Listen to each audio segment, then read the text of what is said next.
Semina Verbi, la semence du Verbe dans le cœur des hommes et des femmes d'aujourd'hui. Homélie du 26e dimanche du temps ordinaire, année C, par l'abbé Christophe Larré, prêtre du clergé diocésain de Dapong au Togo.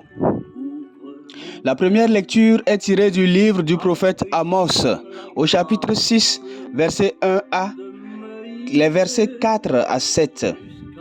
Le psaume 145. La deuxième lecture est tirée de la première lettre de Saint Paul à Timothée, au chapitre 6, versets 11 à 16. L'évangile est de Saint Luc, au chapitre 16, versets 19 à 31.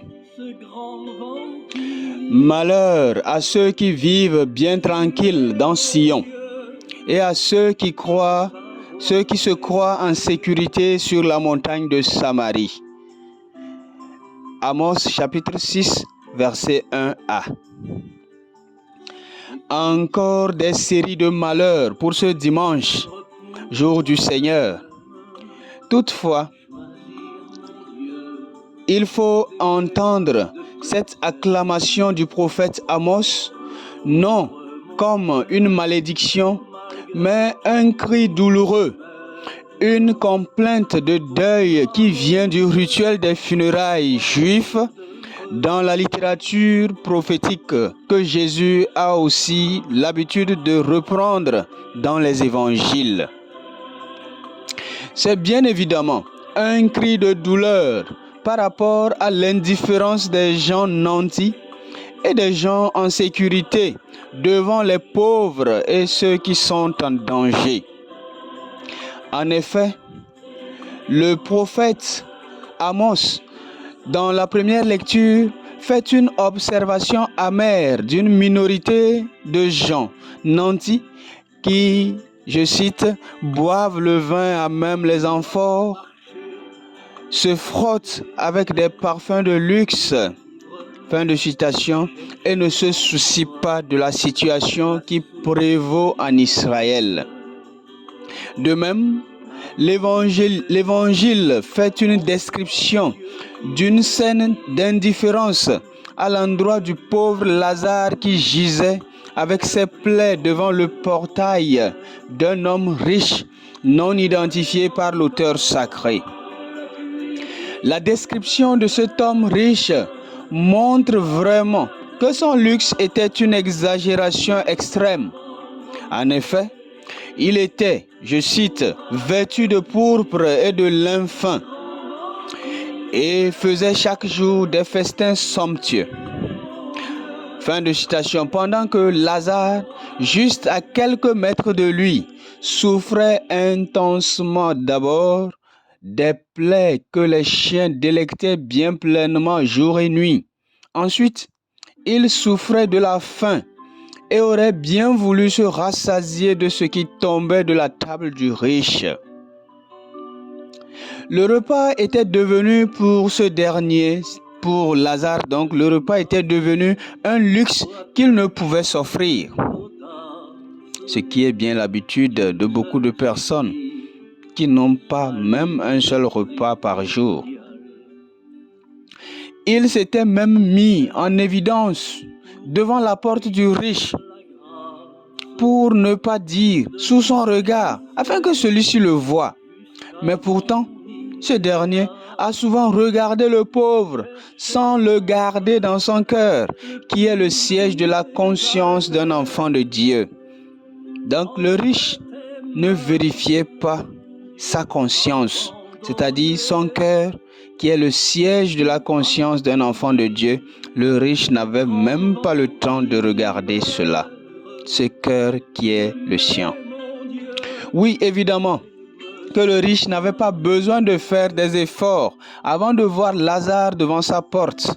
Cependant, il a cultivé l'indifférence, celle du genre décriée par le prophète Amos dans la première lecture.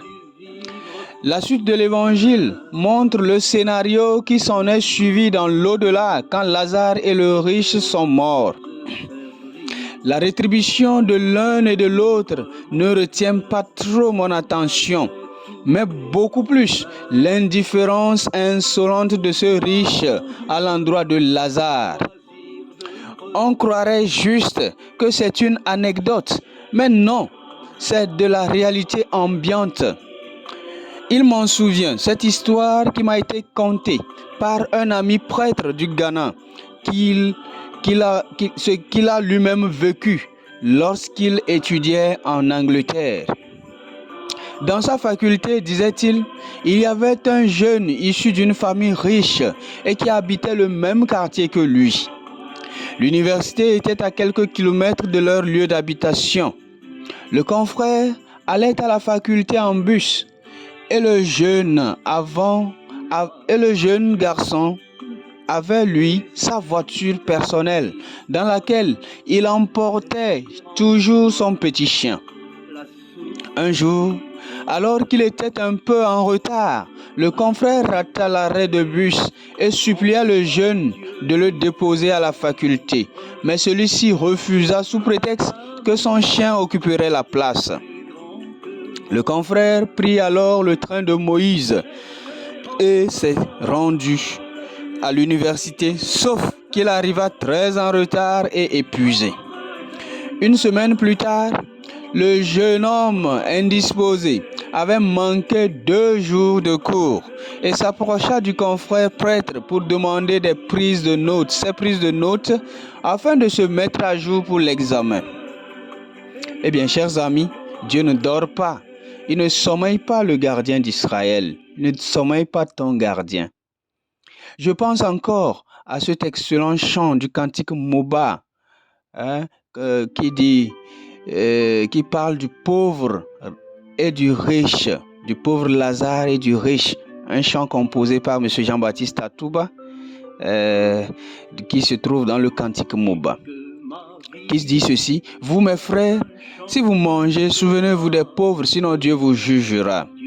Yimnataniwo yidi yibon talipo yidi kusum talipo yendo tambo bout. Avec le cœur sacerdotal qui est donc le sien, c'est-à-dire l'ami prêtre, avec son cœur sacerdotal, il lui donna non seulement les prises de notes, mais aussi il prit de son temps pour les lui expliquer. Quand le chien, l'animal de compagnie, a plus de valeur que le semblable homme qui demande juste une aide passagère pour se rendre à l'université, l'attitude bienveillante du confrère prêtre éduque et corrige l'indifférence qui érigeait domicile dans le cœur du jeune homme issu de familles riches. Depuis ce moment, le jeune homme avait demandé au prêtre de ne plus acheter les tickets de bus et qu'il se chargerait désormais de le conduire à l'université, à l'aller comme au retour. Bien-aimé du Seigneur, ce dimanche-ci n'a d'autre ambition que de créer des connexions entre les hommes, en faisant disparaître la culture de l'indifférence pour faire place à l'altruisme. Le style direct que l'apôtre Jean a utilisé dans les lettres qu'il a envoyées aux communautés chrétiennes est très absolu, à savoir, je cite, « Celui qui n'aime pas son frère qu'il voit est incapable d'aimer Dieu qu'il ne voit pas. » 1 Jean chapitre 4 verset 20. Autrement dit, celui qui reste indifférent de son frère qu'il voit, de ce qu'il vit, de ce qu'il traverse, n'a pas l'amour de Dieu en lui. Le riche de l'évangile est sans doute une personne pieuse et religieuse qui pratique les rituels juifs comme il faut, mais il lui manque l'amour du prochain, celui qui est proche de lui, c'est-à-dire pas celui qui est loin, le prochain, celui qui est proche de lui, il lui manque cet amour. S'il n'aime pas celui qui est proche de lui, il ne peut pas aimer celui qui est loin. Il est sans doute un grand homme de la société, très influent avec son argent et sa notoriété, sauf qu'il lui manque l'amour et tout est à zéro.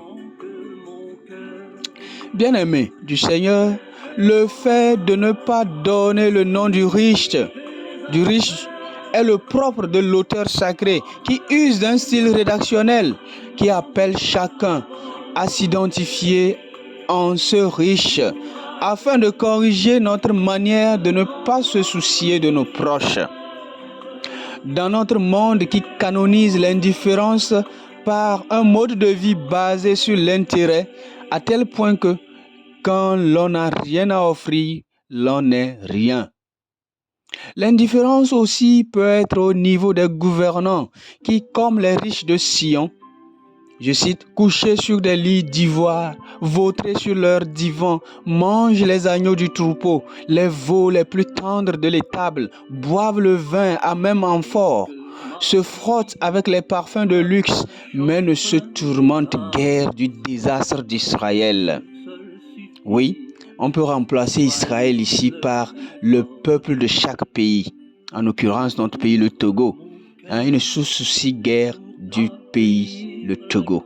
Oui, l'indifférence des gouvernants est très criarde, surtout dans nos pays en voie de développement et particulièrement chez nous au Togo, où la minorité de riches font la pluie et le beau temps devant un peuple affamé et meurtri.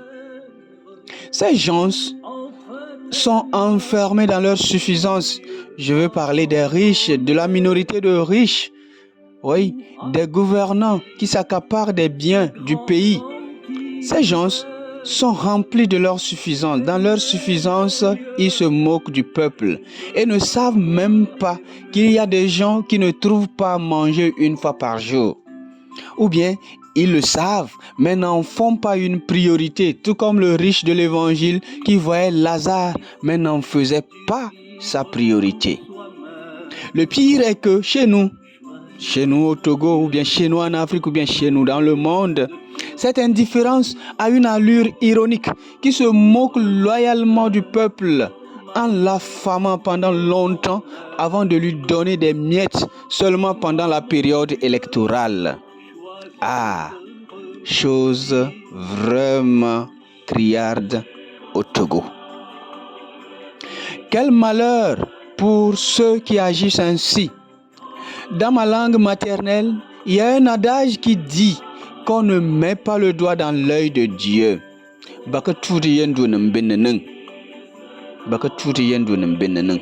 Cela sonne une grande provocation.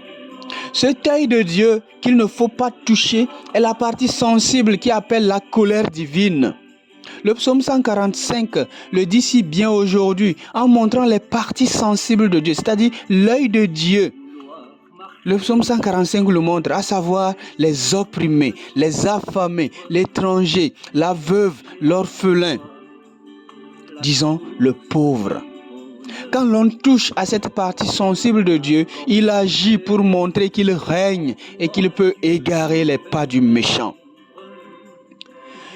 Bien-aimés du Seigneur, l'indifférence à la situation d'autrui est donc un péché grave qui nous enlève l'identité de croyant. Puisqu'on ne peut pas aimer Dieu qu'on ne voit pas si on n'aime pas son frère qu'on voit. Ainsi donc, comme le demande l'apôtre Paul à son fils spirituel Timothée dans la deuxième lecture de ce jour, je cite, « Toi, homme de Dieu, recherche la justice, la piété, la foi, la charité, la persévérance et la douceur. » Fin de citation. Recherche-les. C'est avec ces vertus qu'on ouvre la porte de la vie éternelle. Que l'Eucharistie de ce jour nous y aide donc. Amen.